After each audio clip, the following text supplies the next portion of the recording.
Yeah, this the presentation that I'm talking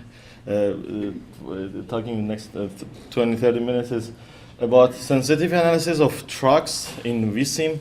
It was essentially something that I was always interested to do. I knew that how it works, the great impacts the driver behavior of trucks in Vissim, but I never had a chance to, and I always wanted to do that. And I thought to myself, who cares? And then finally someone cared. We are working on a project for Georgia Department of Transportation, and they asked the question, how can we trust the results that you are saying that trucks in Vissim trucks are sensitive to the grades, but how can we trust it? So this sensitivity analysis, the motivation is that we wanted to prove that it's essentially sensitive. So a little bit of project background, introduction, then I will talk about the methodology, results, and conclusions. So the project was these are essentially, project manager is the Reza Taromi, who is who works with GDOT on many projects. I was helping him on the simulation part. So these are so he couldn't make it here. So these are essentially, GDOT has major mobility investment program projects that's kind of trying to improve the mobility around the greater Atlanta area. And these are the construction projects. I think each of them is more than $1 billion projects, but I work on two of them.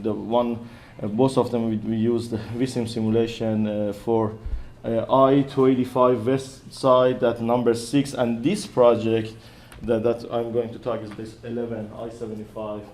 Which is the truck lane. They are adding an exclusive truck lane to the freeway system. These are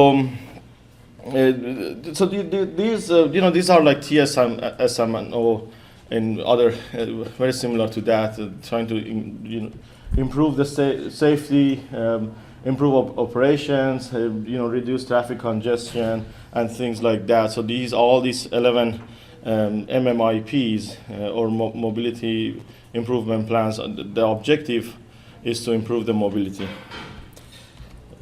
This is the extent of the project, the 40 miles, 5 counties, and with 2 lanes. The truck percentage is essentially comparably high compared to others, because it's kind of if you know Atlanta, it's kind of everything goes through downtown, so all the trucks need to pass if they're going toward Atlanta, need to take those freeway systems. There's not much bypassing, so 30% trucks was kind of high, and that was why this was important. So this is essentially this is 40 miles. But that's the idea of the exclusive truck lane. So if a truck is local, then they can use this access point. They have a tag that it can be checked either by police or by electronically, that if they want to take that access roads, they need to be local. They need to have the permit. But otherwise, they can just take the bypass, just take a truck lane and then just move and exit the downtown area or downtown area. This is the elevation. Also, this is essentially that 40 miles, but in a different aspect. So the elevation was negative 0.5 to 2% grade, and as you can see, this is going northbound only. So we wanted to actually analyze the sensitivity of trucks, and then there are many parameters that lead to speed of trucks on the grades, which is it starts with maximum acceleration. Then maximum acceleration will decide the desired acceleration, and then desired acceleration will impact the speed. So if you think about a truck on the uphill, so this is the desired speed. Desired speed is the same between all three. The actual speed is probably lower because this guy is on a hill. It doesn't mean that it doesn't get here, but just in a normal condition. In a flat grade, it's getting closer to the desired and when it's downhill, then it essentially gets to that's how we envision, and this is the acceleration. So acceleration, and this is how makes sense because the acceleration is comparably less on the uphill compared to downhill. But if you think about a normal vehicle is just is not impacted by grades, but everything is constant. So the difference between this is how it's getting a little bit more to the Vis, because it's the difference is that for a car, when you look at the speed for the this is the it's next. So this is the weight and power distribution. So in Vissim, the maximum acceleration is decided by a specific power, and the specific power has a definition which is division of power to the weight, and that's a ratio. The unit is in kilowatt per ton, and the way that Vissim decides is that it uses two different random numbers. So one random number for power, one random number for weight, and will give a certain weight and power based on the distribution. I just showed it this way because it's in the manual that it says that these two random numbers one of them can go. They are not equal. One of them you can have a heavy vehicle with low power, and vice versa. A powerful truck which is light. So the way that this so I put this here, and I wanted to keep the weight of the slide. So I just put the portrait of James Watt here as well. That's why Watt is after that. So we have the way that a specific power is decided in Vissim is that there's an interpolation between the lower limit and higher limit of the specific power, which is in the menu, is in Vissim network setting menu. You can set this value, and then it makes sure that the specific power is between these two ranges. So it does interpolation. Then I will, in my next slide, I will explain how the maximum acceleration is calculated, and then maximum acceleration will impact the acceleration, and the acceleration will impact the speed. So this is how the speed of truck on the grades are changing. So for as I mentioned, it is these four diagrams, these up to are for heavy vehicles. The lower ones are for regular cars, and for cars it is dependent on a random variable. So the x-axis is based on the random variable, and then the maximum acceleration will be decided based on that random number. These are the upper bounds and lower bounds, and these red dots are median.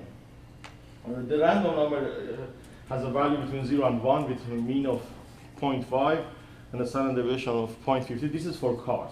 But for heavy vehicles, which we are interested in, it depends on the specific power, which I just talked how it is calculated. So it has two random numbers, then there is a division, and then you get the maximum acceleration, which will define the desired, which will decide desired acceleration. So I think I have one of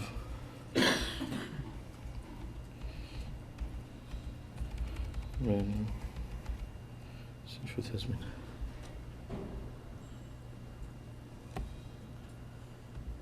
For some reason, one of my key slides have been hidden. Not sure why. And I was thinking, oh, the presentation is over. Okay. So now, we in order to run this sensitivity analysis, we designed 3 experiments. The first experiment, we increased the percent heavy vehicles. We kept everything else the same and then increased the percent heavy vehicles. In the second experiment, we kept everything else the same. We varied the grade from -5 to 5% with increments of 0.1%. In the third, experiment, we changed a specific power, and we changed the lower bound from 7 to 10 and upper bound from 10 to 30. So it was average of 0.9 to 20, almost 20 runs. These are the information about we just used a single link and gave it a grade. That's why I don't have a Vissim screenshot here. The volume was 3,000 vehicle per hour. The segment length was 5 miles, and number of lanes were 3. This was the same between the rest. And sorry, I couldn't find a better picture for a specific power, so I put him. I thought try to find a picture for a specific power. There's nothing that can explain a specific power. So this was almost the best. So we varied this around 100. It was around 100 runs, and here are the results. This is the percent heavy vehicles was increased from 0 to 100%, and as we expected, the speed didn't change much because we kept the grade constant, and it was not that congested because it was 3,000 vehicles only. But you can see the density is increasing as we expected, and the delay also was 40% increase. Part of it was that I was expecting to see more in the change in the speed and density, but it was not congested, so they could have get to their desired speed, but the delay has been increased. This is the result of grade. So moving from -5 until 0 and until some grades is not impacting the speed, nor the density, nor delay, because again it's a downhill. So so they can accelerate as much as they want, and they will get to their desired speed. So it's not something that blocking them or something. So that was something explained. And you would expect that the speed goes higher, the speed be faster on a downgrades, but because the speed of the vehicle is determined by their desired speed. So that's what limits the speed. That you don't see for negative grades, you don't see the speed higher because it's limits by desired speed. And this is how the density changes and how delay changes. This is what GDOT wanted to see, and it was helpful that we showed that it's sensitive to the grade actually. And again, this is a specific power, changing the average value from 9 to 20. You see that how the more the specific or the lower the speed, and the higher the density and the higher the delay. It's just this one.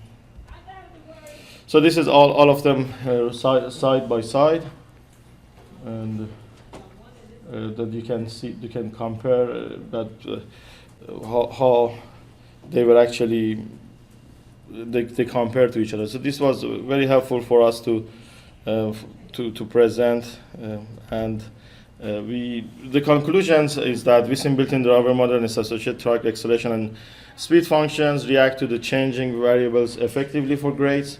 There is no need to build. So they were thinking that we need to build an external driver behavior module for them, but the results of this study showed that we don't need to do that, and nor modify the existing acceleration or speed distributions. And further calibration might be useful in some cases. And with that, I think that concludes my presentation. So, any questions? Sure. So, for that speed and acceleration distribution that you showed for trucks and cars, how did you come up with the distribution? These are the default distributions in Vissim.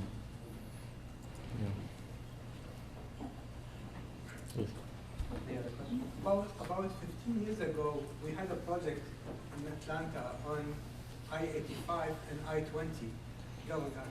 And we found out that the trucks were slowing down the traffic so much. There was a warehouse over there. But when we put it in Vissim, not sure that, and we had to go and get some data about the power to weight ratio somehow. I don't remember how we did it. But when we put it, that slowdown of the RAM starts showing in the model and backing up. Do you think that in certain condition when you are near warehouses where you have a lot of heavy trucks, people need to do that step because obviously you're going to have much more population of heavyweight vehicles, heavier weight. Right. As I mentioned in my conclusion, I think that's a good point. If further calibration might be needed in some cases, especially near the warehouse. What was the grade on that? 6%. 6%. So yeah, we were dealing with 2%. So that was 6%. When you go to 5-6%, it's just gonna exponentially. But for something for that height of a grade, I think some calibration is needed. Yeah, especially that you know that we have European trucks, we have American trucks, and these are in a Vissim installation comes with the same. So it's important to change those to AASHTO standard trucks, so they will replicate better. Yeah, but I think some calibration is needed for warehouses or a steep up. It's like 6%. Any other I questions? think we're out of time on this one. Okay. All right. Okay. Thank you, Soheil.